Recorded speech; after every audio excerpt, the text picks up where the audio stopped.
istighfar yang paling dahsyat, yang kalau dibaca pagi, meninggal sebelum malam, sore dijamin masuk surga kalau dibacanya dengan yakin.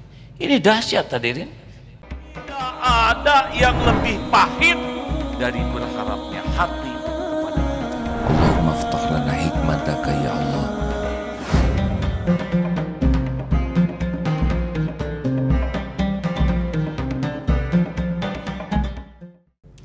Nah sekarang ada istighfar yang paling dahsyat, yang kalau dibaca pagi, meninggal sebelum malam, sore dijamin masuk surga kalau dibacanya dengan yakin. Ini dahsyat hadirin. Dibaca malam, meninggal sebelum pagi, kalau dibaca dengan yakin akan bisa masuk surga. Bisa hadis lengkapnya bisa dibacakan Ustaz? Cek. Ada? Jahid. Alhamdulillah. Betul. Bismillahirrahmanirrahim. An Shaddad ibni Ausin radhiyallahu anhu anin Nabi sallallahu alaihi wasallam, sayyidul istighfari ayyakula Allahumma anta rabbi la ilaha illa anta khalaqtani wa ana abduka wa ana ala ahdika wa wa'dika mastata'tu a'udzu bika min syarri ma sana'tu abu'u laka bi ni'matika alayya wa abu'u bi dhanbi faghfir li innahu la yaghfirud dhunuba illa anta. Qala wa man qalaha minan nahari muqinan biha famata min yaumihi qabla ayyumsiya fahuwa min ahlil jannah. Masyaallah. Wa man qalaha minal laili wa huwa muqinun biha famata qabla an yusbiha fahuwa min ahlil jannah. Rawahul Bukhari. Itu muttafaqun alaih ya. Barang siapa yang mengucapkannya di waktu siang dengan penuh keyakinan lalu meninggal pada hari itu sebelum waktu gelap, maka dia termasuk penghuni surga. Dan barang siapa yang bacanya di waktu malam dengan penuh keyakinan lalu meninggal sebelum masuk waktu pagi, dia termasuk ahlul jannah. Muttafaqun alaih. Ini serius hadirin. Banyak yang hafal belum tahu arti. Banyak yang tahu arti belum tentu yakin. Kita coba sekarang ya, kita mantapkan keyakinan. Sudah hafal belum? Sahel. Oh belum ya. Hampir aja nyeletuk. Kamana wae. Punya dosa tidak? Sedikit atau banyak? Banyak atau banyak sekali? Banyak sekali atau luar biasa banyaknya? Ingin diampuni Allah? Sudah tahu sayyidul istighfar? Nah itulah nasib ya. Aneh kan? Harusnya yang kita cari, karena yang mengancam kita adalah dosa kita, yang kita cari apa nih caranya kita diampuni Allah.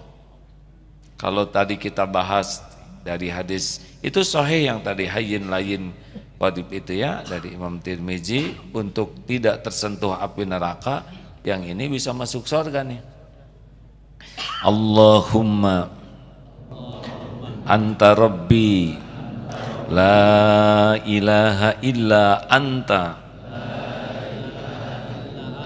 khalaqtani wa ana abduka wa ana ala ahdika wa wa'dika mastata'tu a'udzu bika sebentar ya, benar ya Mas Toto. A'udzu bika min syarri ma sana'tu abu'u laka bi ni'matika alayya wa abu'u bi dhanbi faghfirli fa innahu la yaghfirud dzunuba illa anta. Artinya ya, ini kita bagi-bagi nih, ada 6. Yang pertama, Allahumma anta rabbi, ya Allah engkaulah Rabbku. Rob itu yang menciptakan, yang mengurus, yang mengelola diri kita. Rob. Jadi benar-benar Allahumma anta Rabbi, la ilaha illa anta. Ini tauhid nih. Pertama kita yakini Allah Rabb kita. Yang kedua, tiada ilah, tiada yang berhak disembah, tiada sembahan kita selain anta, engkau. Khalaqtani, engkaulah yang menciptakan diriku. Aduh, ini luar biasa nih hadirin. Jadi yang pembukaannya saja sudah menakjubkan ya. Pengakuan Allah Rabb kita, mentauhidkan tidak ada Tuhan kita selain Allah, dan yakin bahwa kita ini ciptaan Allah. Berarti kita ini milik dalam genggaman Allah. Wa ana abduka. Nah ini juga pengakuan, saya ini hambamu. Tadi Allah sebagai Tuhan kita, penegasan kita tuh ciptaan Allah dan kita tuh hambanya Allah. Aduh, ini kalau masuk sampai ke sum-sum hati kita, keyakinan Allah Rabb semesta alam, kita ciptaannya, dan kita tuh makhluk yang jadi hambanya. Harusnya kita bangga jadi hamba Allah, karena sebagian itu hamba uang, hamba jabatan, hamba popularitas, hamba penampilan, hamba nafsu, hamba cinta, ada hamba suami, hamba istri. Itu kan gak ada apa-apanya, benar? Sedang kita hamba Allah subhanahu wa ta'ala, Rabb semesta alam ini. Keren banget hadirin. Keren gak sih? Tapi kurang keren kayaknya kita. Posisi kita keren sekali ini. Sayang lah, pembantu raja aja, pembantu presiden aja merasa keren, padahal presiden pasti mati semuanya. Tapi kita hamba Allah, pencipta jagat raya semesta alam, penguasa, pemilik segala-galanya. Kita adalah hambanya. Keren luar biasa, keren abis. Sayang, orang lebih kagum kepada yang jadi hamba uang.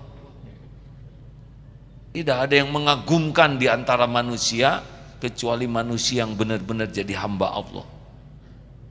Orang punya pangkat, punya kekayaan, itu Allah yang ngasih. Kalau dia jadi hamba Allah baru keren. Kalau dia jadi hamba dunia kebalik-balik.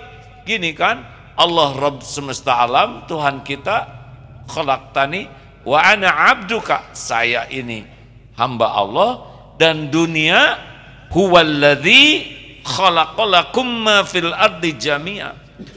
Allah menciptakan dunia berikut isinya pelayan kita dalam mengabdi ke Allah. Nih posisinya tolong nih, jangan ketukar-tukar. Siapa Tuhan kita? Kita sebagai apa? Hamba Allah. Dunia pelayan kita. Coba itu. Uang itu pelayan kita dalam mengabdi ke Allah. Sedekah nanti itu ya, kita bisa lihat pelayan uang, hamba uang atau hamba Allah. Kalau hamba uang mana mikir 100.000 atau 1.000, akhirnya 100.000 lah yang dilipat dimasukkan ke saku. Yang 1.000 ke kotak infak. Tiba-tiba ada kakek-kakek itu yang di videonya, ngasih uang 100.000. Wih, keren banget sih kakek, tua nggak kelihatan kaya, sedekahnya 100.000, hebat. Masukin lagi, tepuk lagi, apa kek? Itu teh jatuh dari saku, gitu. Habislah duit dia ya. Dia lebih takut miskin. Jangan ragu-ragu hadirin. Nanti saya coba ya, pada waktu pengumpulan wakaf ada peningkatan tidak sesudah ceramah seperti ini ya.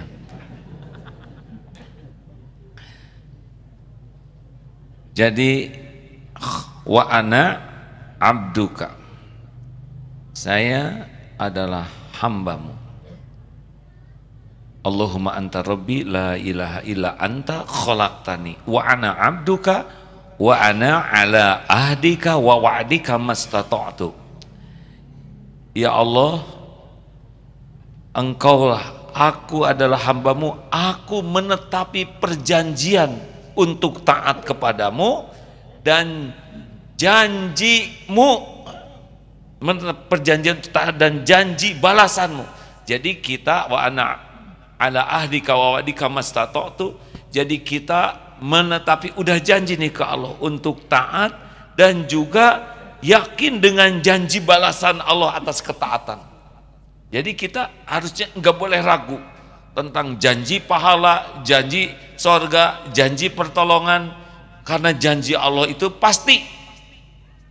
Kita akan maksimal taat ke Allah semampu kita. Mastata'tu. Lanjut. Ini pakai password hadirin. Tidak boleh mengeluh, ya. Jangan suka menceritakan penderitaan. Wa ana abduka, oh belum, wah mas. A'udzubika min syarri ma sana'tu. Hamba berlindung kepadamu ya Allah dari keburukanku. Ngaku bahwa yang buruk itu kita. Allah tidak tersentuh oleh perbuatan buruk. Dan kita harus berlindung kepada Allah dari keburukan sifat kita supaya kita tercegah dari perbuatan buruk. Dan bagi yang sudah jadi nanti kita minta ampunan. Kan kalau enggak ditolong Allah, kita tuh maunya nafsu hadirin. Contoh, jujur ya, mana yang enak menurut nafsu? Baca Quran, baca WA. Ini mantap jawabannya. Mana yang disukai nafsu? Tahajud atau tidur? Mana yang disukai nafsu? 1 rakaat baca surat Ar-Rahman atau wal asri? Mana Ramadan? Ini nggak pakai tipuan setan ya. Mau datang ke masjid yang mana? Yang tarawehnya panjang atau ringkas dan seksama? Kalau tidak ditolong Allah, habis kita ini Pak oleh nafsu. Kayak gini-gini nih, kita ngumpul di sini, ini mah pertolongan Allah Pak. Maunya enggak mau ke sini, ya macet, ya desak-desak, ya susah parkir, ya kebagian di luar. Ini kan jamaah di luar sebagian, ya. Tapi kenapa kita bisa ke sini? Allah yang ngasih hidayah taufik. Kepada yang belum menikah, berlindung ke Allah ya, supaya matanya tertib lah. Ketawanya itu pengakuan, tapi saya tidak boleh berburuk sangka ya, hanya karena saudara begitu jadi wetas nyangka. A'udzubika min syarri ma sana'tu abu'u laka bi ni'matika alayya. Hamba mengakui ya, abu'u laka bi ni'matika alayya. Hamba mengakui nikmat darimu untukku. Nah, ini pun bagian dari yakin bahwa semua keburukan itu kita, tapi semua nikmat itu mutlak milik Allah, dari Allah. Bentuk apapun nikmat itu min fadli rabbik. Jadi nih seperti sekarang angin berhembus, alhamdulillah ke Allah itu Pak. Apapun nikmat yang besar, sedang, kecil, halus sampai halus, itu pasti datangnya dari Allah Subhanahu wa taala. Kadang lewat makhluk ya, kadang lewat manusia, lewat binatang, tapi pasti semua nikmat itu datang dari Allah. Dan kita harus akui, bukan dari kita, bukan saya bisa, saya mampu, ini hasil jerih payah saya, ini karena perjuangan saya, ini karena ketekunan saya. Itu tidak boleh. Semua nikmat apapun yang kita miliki itu dari Allah. Bisa mikir, bisa hafal Quran, bisa olahraga, bisa sehat, bisa kuat, bisa pintar, bisa memecahkan masalah, semuanya karunia Allah. Belajarlah untuk menghilang, jangan ngaku-ngaku. Termasuk bisa tahajud. Mas katanya tahajud, alhamdulillah. Sudah hampir 5 tahun saya tahajud. Entah bagaimana jam biologi saya itu, kalau 2:30 bangun. Saya rasanya tidak bisa melewati malam tanpa tahajud. Karena antara tahajud dan saya itu sudah melekat satu kesatu. Ujub. Cicing mana itu ngomong gitu.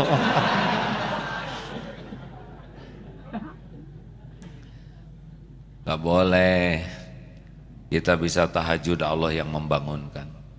Kalau Allah tidak nolong mah kerek we. Subuh juga duha.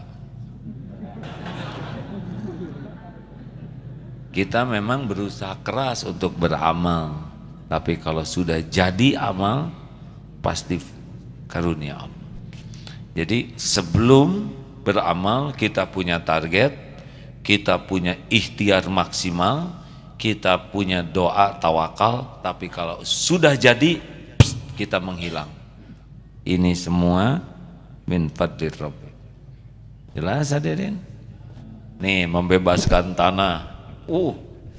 Tanah wakaf itu padahal kan tanah wakaf milik Allah, betul tidak? Kita aja ini ya. Nego, bikin proposal, nyebarkan, cari dana 350, WA, kontak orang, telepon. Tapi kalau udah jadi kebeli itu pasti pekerjaan Allah. Tidak boleh, karena kami ini gigih. Gigih mah nggak mateng, betul tidak? Orang Jawa pasti nggak ngerti. Tahu gigih? Gigih itu nasi yang belum mateng, gigih namanya. Alhamdulillah. Harus yakin bahwa semua nikmat dari Allah. Tapi kita harus berterima kasih kepada yang jadi jalan nikmat, jalan ya. Pas dapat rezeki, ya nanti Allah ya menetong pelit.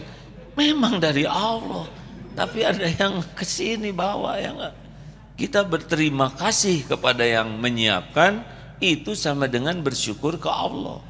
Jangan mentang-mentang semuanya dari Allah, suami ngasih uang, nih bu uang, itu uang milik Allah pak, jangan merasa berjasa.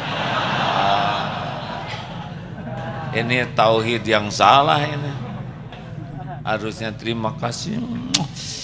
Alhamdulillah ya Allah, berkahi rezeki ini, lipat gandakan kebaikan suami saya, kemuliaannya, ampuni dosanya. Aduh, doa banyak. Alah, si mama dikasih 2 juta, segitu doa, ya 10 juta deh. Begitu. Uang monopoli hadir. Sia-sia istighfar, astagfirullahaladzim. Antara bila ilaha illa anta khalaqtani wa ana abduka wa ana ala ahdika wa ahdika mastata'tu a'udzu bika min syarri ma sana'tu abu'u laka bi ni'matika alayya wa abu'u bi dzambi. Dan hamba saya, aku mengakui dosa. Ini dia hadirin, sudah mengakui nikmat itu datang dari Allah, karena ada nikmat yang suka diaku oleh kita. Harusnya pol kita mah, itu mah karunia Allah, yang kita miliki ya itu cuma dosa. Jadi kalau kita berprestasi itu pasti karunia Allah. Jadi dibikin belat mah nggak bisa.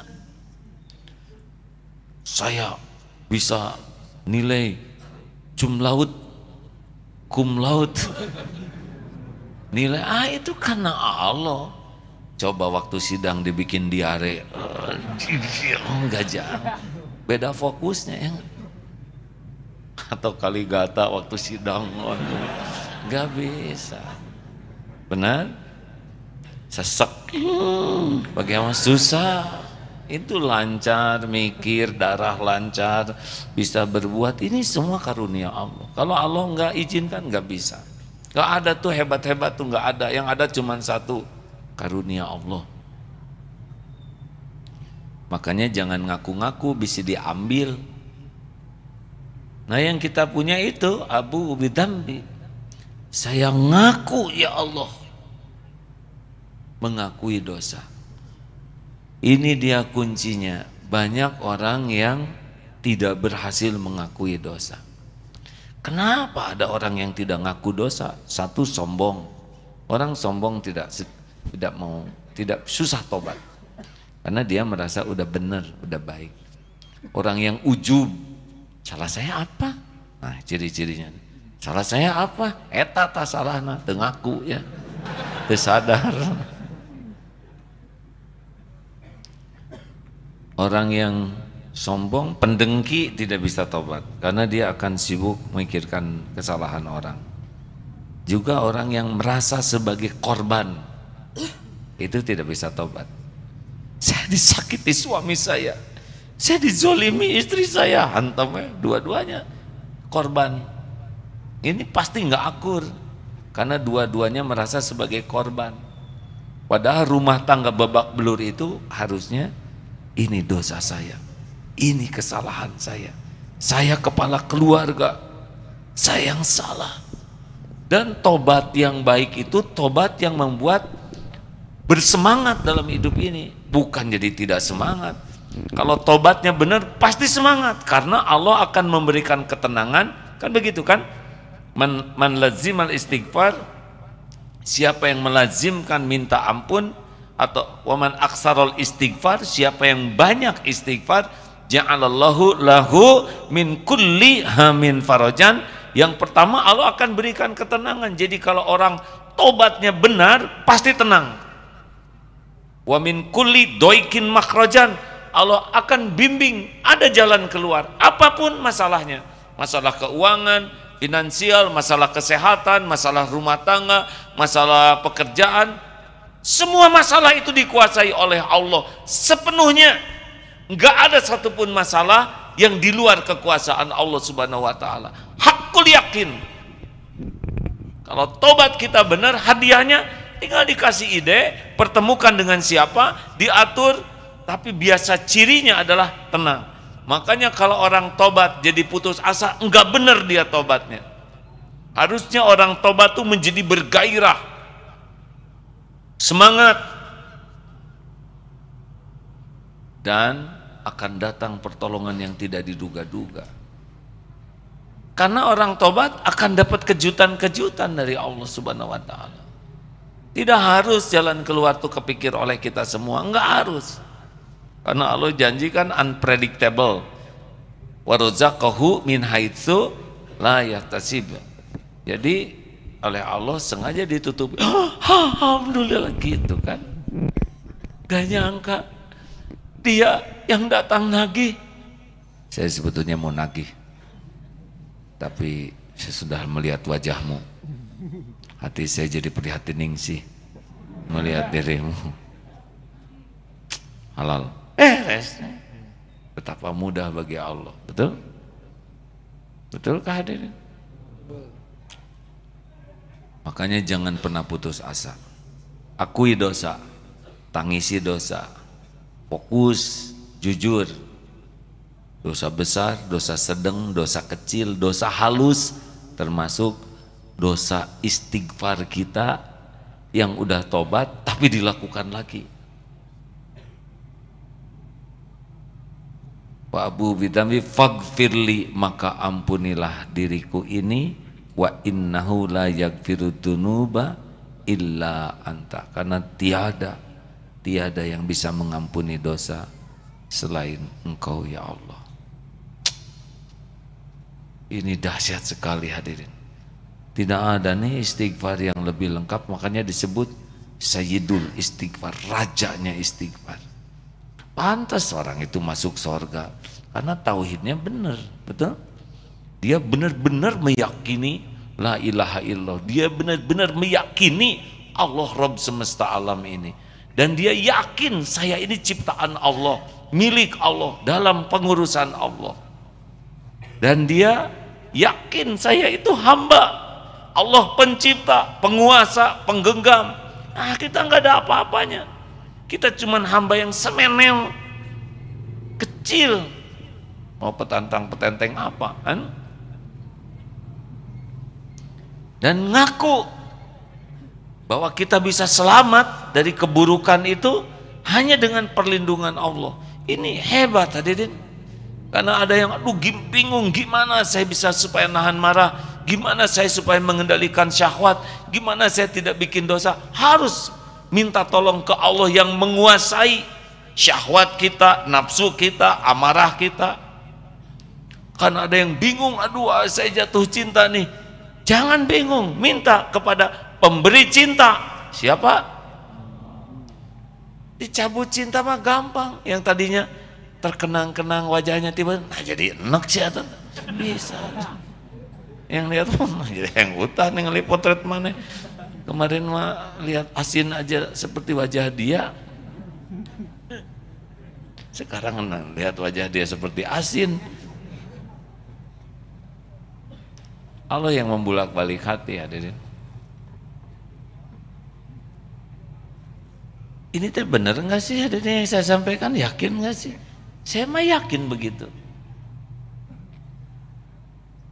Harus yakin. Karena memang begitu. Tidak ada yang bisa mengampuni dosa. Kita kan sekarang begini karena Allah nutupin dosa kita. Iya kan? Makanya kalau hadirin sekalian telah hadir bersama kita Ustadz Maulana Yusuf ayat temenan tuh istighfar Ustadz langsung aduh ya Allah engkau tahu dosa saya, engkau tahu. Nah langsung pas ketika kita dipuji dihormati orang langsung kita bukan menikmati pujian. Kita lihat apa yang Allah tutupi, apa yang Allah tahu dan tidak diketahui pembawa acara, tidak diketahui oleh jamaah. Pernah suatu saat di desa, di kampung tabligh akbar, hadirin sekalian, inilah ulama kondang yang kita tunggu-tunggu, yang kita nanti-nanti, yang biasa kita lihat hanya di TV, sekarang sudah hadir bersama kita.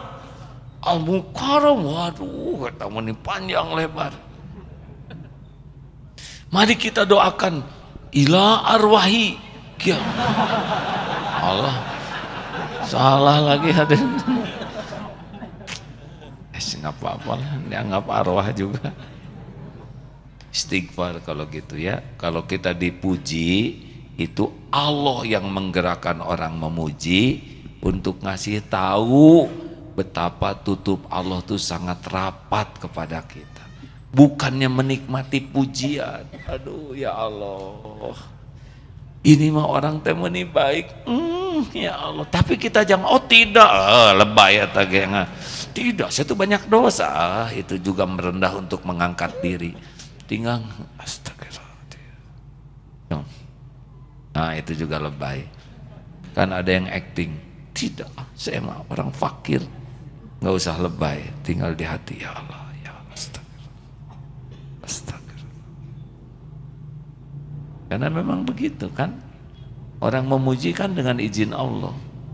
Kenapa Allah menggerakkan orang memuji? Untuk ngasih tahu kita bahwa kita tuh ditutup rapih, rapat oleh Allah supaya tobat. Jadi kalau ada yang muji mah tobat. Terima kasih hadirin sekalian, sudah jam 9. Kurang kan? Baik, bagaimana cara menghafal? Tidak usah dihafalkan, dibaca saja 40 kali. Allahumma anta rabbi la ilaha illa anta khalaqtani wa ana abduka wa ana ala ahdika wa wadika mastata'tu a'udzubika min syarri ma sana'tu abu'u laka bi ni'matika alayya wa abu'u bi dzambi faghfirli fa innahu la yaghfiru dzunuba illa anta. Coba baca 40 kali. Insyaallah oleh Allah nanti dibuat hafal. Saya udah 40 kali kok belum hafal? Berarti 40 kali lagi ya. Saya udah 80 belum hafal, 80 kali lagi.